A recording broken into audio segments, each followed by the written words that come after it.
So today I'm being a plumber.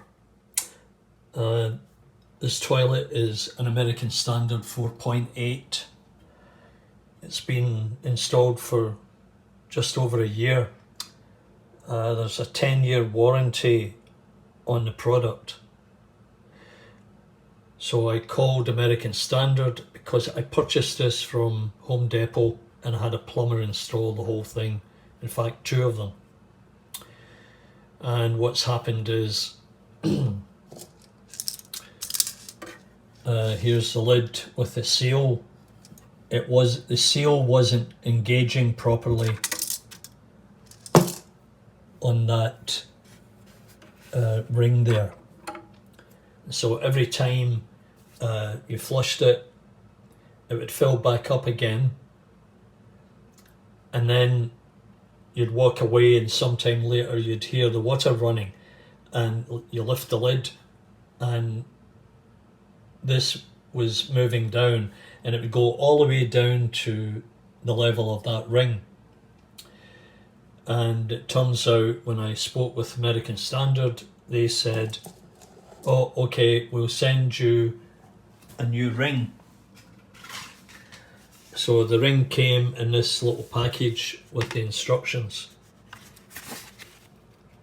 As usual, the drawing there isn't correct because it shows some kind of a screw on the top of the little cap pyramid thing. And that is not the case in this one, as you can see here. So in order to get this on, I had to reach down here and hold this spindle while with the other hand I gripped this and rotated it, and as you can see I cut my thumb already. Reversed it so that it disengaged from that thread in there. So okay, you then put the gasket on, or the O-ring, but in order to get that on properly, you see there's a grey ring on there. Now you have to be able to turn that so it releases the pressure on the O-ring, and then of course put it back into position when you put this new one on. And it too is a bit of a pain in the back side.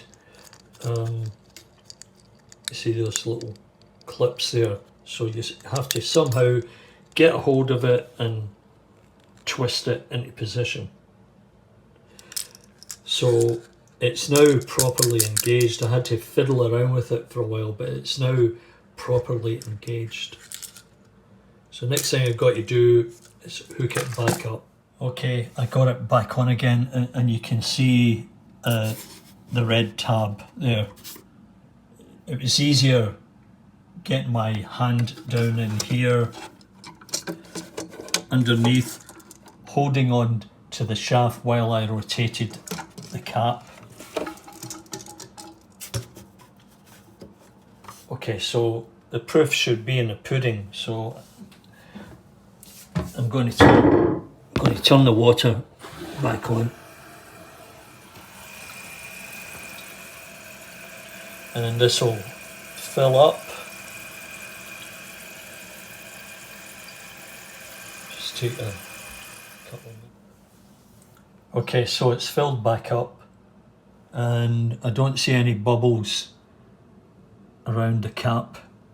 Now they did say in the instructions,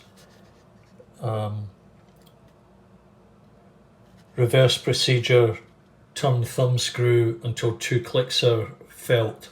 Well, of course, in this model there is no thumb screw. Okay, so here goes.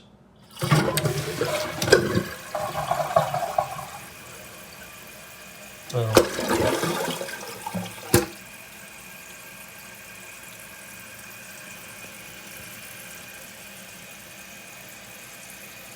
So it's filling up pretty fast. And we'll leave it for a couple of minutes. Okay, so that's the water back up to its normal level. I'm going to leave it for a few minutes and then I'll come back and check. Okay, so we're back again and it seems to have worked. It was a bit awkward, as I said, to get out because I didn't realise we had a different design here. And I had to get one hand down under here to hold that post which screws into this cap, and I had to rotate it anti-clockwise with my right hand while my left hand was underneath holding the post. Anyway, it was a little bit of a challenge, but once I understood what was required, it was a relatively easy fix. Now this might have cost you $100 or more for a plumber to come in. I called American Standard Helpline and they sent me 4 of these just in case. So that's one done, another one to go. So if you liked this, found it useful, remember to give me the big thumbs up, and if you check on my channel there are other things that you might like, including model railways, but other fix-it things. Anyway, bye for now.